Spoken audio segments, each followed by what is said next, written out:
जय माँ जय जगन्नाथ। ओम भवतापोपनाशिन्ने आनंदो घनमूर्तये ज्ञानभक्ति प्रदायिने मत्स्तभ्यं नमो नमः। श्री कृष्ण गोविंद हरे मुरारे हे नाथ नारायण वासुदेव नारायणं नमस्कृतं नरं चैव नरोत्तमं देवी सरस्वती वेशं तत् जय मुदीरयेत्। प्रणम्य भक्ति भरे नर नारायणे नमियामि नरोत्तम श्रीकृष्ण चरणे सरस्वती देवी जनाय प्रणति नमि कृष्ण दैपाय वेदव्यासपति सर्वजने बंधु जय करि उच्चारण नमि हैमवती सूते विघ्न विनाशन विघ्न विनाशन विघ्न विनाशन। आज माँ और जगन्नाथ जी का अशिष कृपा में प्रभास खंडों का 9वां अध्याय हम वीडियो करने जा रहे हैं। आशा है माँ और जगन्नाथ मुझको कृपा करेगा। आज भी जगन्नाथ जी का मंदिर में सुबह 4:10 का करीब में निकल गया था। तो उधर में हमारा आधा घंटा लगता है ये में जाने के लिए मंदिर का सिंह द्वार में। उधर में ये करके लाइन में खड़ा होके प्राय 8 बजे का बाद में आया। इतना सुंदर कीर्तन होता है ना, मालूम होता है जो साक्षात जगन्नाथ जी भक्त लोग के साथ में बैठ के कीर्तन कर रहा है। इतना झूमर होता है, नहीं देखने से ये नहीं होगा, ये मालूम नहीं होगा, उनका कृपा है। अब 9वां अध्याय जो ये है वो हम पाठ करने की कोशिश करूँगा। इधर में है धीवर विश्वामित्र मुनि को बोल रहा था जो ये राम का प्रदोष में तो हिल्ला तो पाषाण मुक्त हो के ये हो गया रहा, अब मेरा क्या होगा, मेरा नाव जो दे ऐसे ये हो जाएगा। तो विश्व ये का जो धीवर का पत्नी गुणमती था, बुद्धिमती था, भक्तिमती था, भगवान का प्रति आत्मसमर्पण था। उन्हें बोला है स्वामी आप चिंता मत करिए, नौका को हम मानवीय वर्ण का ये करने नहीं देगा, बनने नहीं देगा। क्या करना है?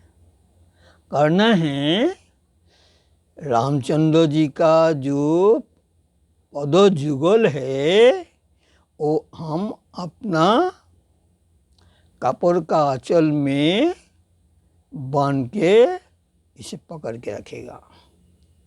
कोई कारण से पदयुगल ये में ना लग जाए, नौका में ना लग जाए।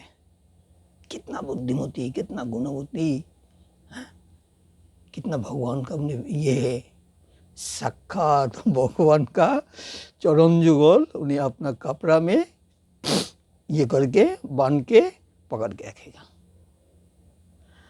इससे क्या हुआ, धीवर का मन में भी ये हुआ, हाँ ऐसे होने से तो मेरा नौका मानवीय बनने नहीं सकते ना, तो हो जाएगा। तो बोला है ठीक है, इसी को तुम करके रखना। तो रामचंद्र, ये विश्वामित्र मुनि जी, लक्ष्मण जी जो पहुंचा है नौका का सामने में, तो विश्वामित्र मुनि जी पहले में नौका में चरण दिया।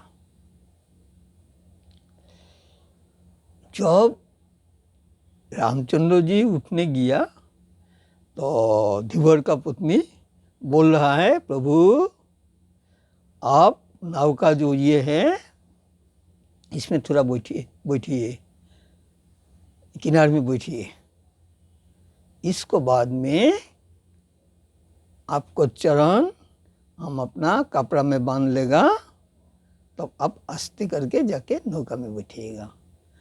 साक्षात परमेश्वर राम, उनका भक्ति में ये हो गया।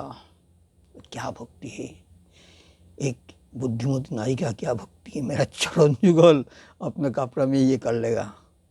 बोला है तुम्हारा जो भक्ति है ना, इसमें मैं प्रसन्न हूँ। ठीक है। तो रामचंद्र जाके जो ये का है नौका का ये में जो है इससे करके ना इस पे बैठा है और सामने में कुछ बैठने के लिए चीज़ दिया है और जो बैठा है चरण जुगल बाहर है। तो ध्रुव का पत्नी क्या नीचे में खड़ा होकर चरण जुगल पकड़ लिया, पकड़ के अपना कपड़ा का आंचल में दोनों अच्छा से बांध दिया। बांध के बोल रहा है, प्रभु आप घूमिए, उधर में घूम के बैठिए और हम आपके चरण का नीचे में बैठेगा और चरण हम पकड़ के रखेगा। रामचंद्र भक्तवत्सल, कितना प्रेम है, प्रेम में रामचंद्र भी मोहित हो गया। विश्वामित्र, लक्ष्मण जी उन लोग देख रहा है ध्रुव का पत्नी का क्या प्रेम है। तो रामचंद्र बोला ठीक है। तो रामचंद्र ऐसे घूम के बैठा है और ध्रुव का पत्नी रामचंद्र को ये दंडवत किया, सिर झुका के करके नौका में उठाए। उठ के तो रामचंद्र का चरण का नीचे में बैठा है और चरण जुगल ऐसे करके रखा है, ऐसे करके रखा, ऐसे करके रखा है। तो ध्रुव जी को बोल रहा है, स्वामी आप हमें नाव चलाइए, अब कोई डर नहीं है, नौका मानवी बनने का कोई डर नहीं है, उठिए चलिए।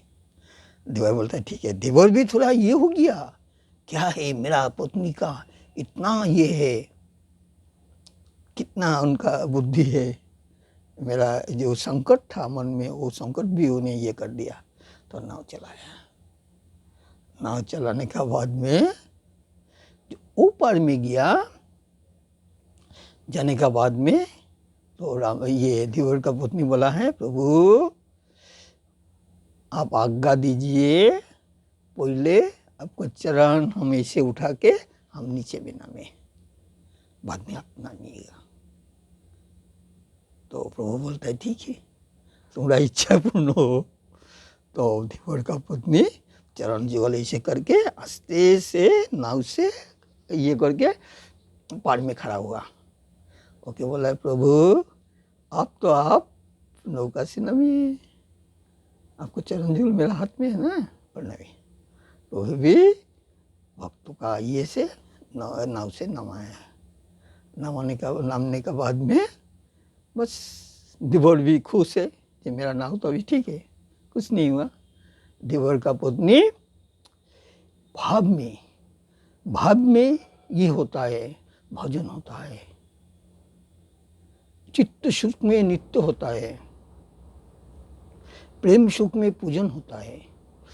ध्रुव का पत्नी को रामचंद्र ने इतना प्रेम दिया है, इतना भाव दिया है, इतना हृदय में ये दिया जो उन्हें रामचंद्र का चरण जुगल पकड़ लिया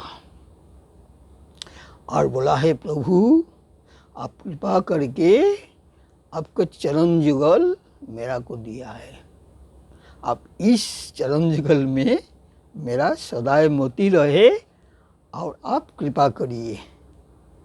रामचंद्र बोला है ठीक है, तुम्हारा जो मन का जो अभिलाष वो तो जरूर पूर्ण होगा, इसको बाद में भी जो होगा वो तो जो जब वो ऋषि लोग नहीं मिलता है वो तुम्हारा होगा जीवन में, वही होगा। इसका मतलब है ब्रह्मपद प्राप्त, आशीर्वाद किया। तो रामचंद्र, विश्वामित्र मुनि और लक्ष्मण जी उधर से चल दिया। चलते चलते तो ये आया विश्वामित्र, ये पहले तो आगे ही बोल रहा ये से कोई ये से आके ये के उद्धार किया था, इसका उनका आश्रम में आया, तारों का बहुत ये सब हुआ। यही है भगवान का लीला अपार है। ये प्रभास कुंड का 9वां अध्याय है और माँ का बारे में बोल देता है। माँ का रूप अवर्णनीय है, कोई सोचता है माँ का पास में आएगा दिखेगा, वो सोचा माँ को सरस्वती का रूप में हम दिखेगा, आके देखते सही बात है माँ सरस्वती के रूप में बैठा हुआ है, कोई सोचा है दुर्गा का रूप में, वही रूप में देख रहा है, वो देखता है हम महादेव का रूप में देखा गया, वही रूप में। इसलिए माँ का जो रूप है अवर्णनीय है, सब रूप में उन्हें ये किया। एक बार का बात है, माँ का शादी हो गया ना, इसको बाद में उनका जो भासुर है, उनका पोती का जो बड़ा भाई है वो आया, लेकिन माँ उस टाइम में घर में नहीं था, माँ नहाने चला गया था अपना सखी लोग के साथ में। जब माँ नहा के आ रहा था तो इधर में कलश था ये, और एक हाथ में घटी था, तो दोनों में पानी भरा है। जब दरजा का सामने पहुंच गया, देख तो भासुर है, माँ का मालूम नहीं है दे भासुर आया, तो माँ सोचा अब क्या करे, भासुर सामने में है और दो हाथ मेरा बंद है, मेरा घुमटा हम कैसे देगा। इतना टाइम में देखा गया, दो ठो हाथ आगे से निकाल के आया, आके ऐसे करके घुमटा तो दे के दो ठो हाथ अदृश्य हो गया। भासुर ने देख लिया, देख के बोल रहा था बहू तुम्हारा जो असली रूप हम देख लिया, अब मेरा को और फांकी देने नहीं सकेगा। माँ का ये है, भासुर को दिखाया था। तो यही बात है, माँ साक्षात विश्वजोनी माँ तो आपने मुख से बताया था, ब्रह्म पूर्ण ब्रह्म नारायण और पूर्ण ब्रह्म नारायणी। जिस नारायण और नारायणी के हम लोग मिला है वो हम लोग का जीवन धन्य है, हम लोग को जीवन में पूर्ण किया था। इसलिए माँ का सानिध्य में हम लोग पहुँचने से कहा है। माँ से मेरा प्रार्थना है, माँ अपना बच्चा लोग को अब ये करिए, कृपा करिए। ये बोल के प्रभास खंड का जो नवम अध्याय वो हम विराम दे रहा है। जय जगन्नाथ, जय माँ बोल के।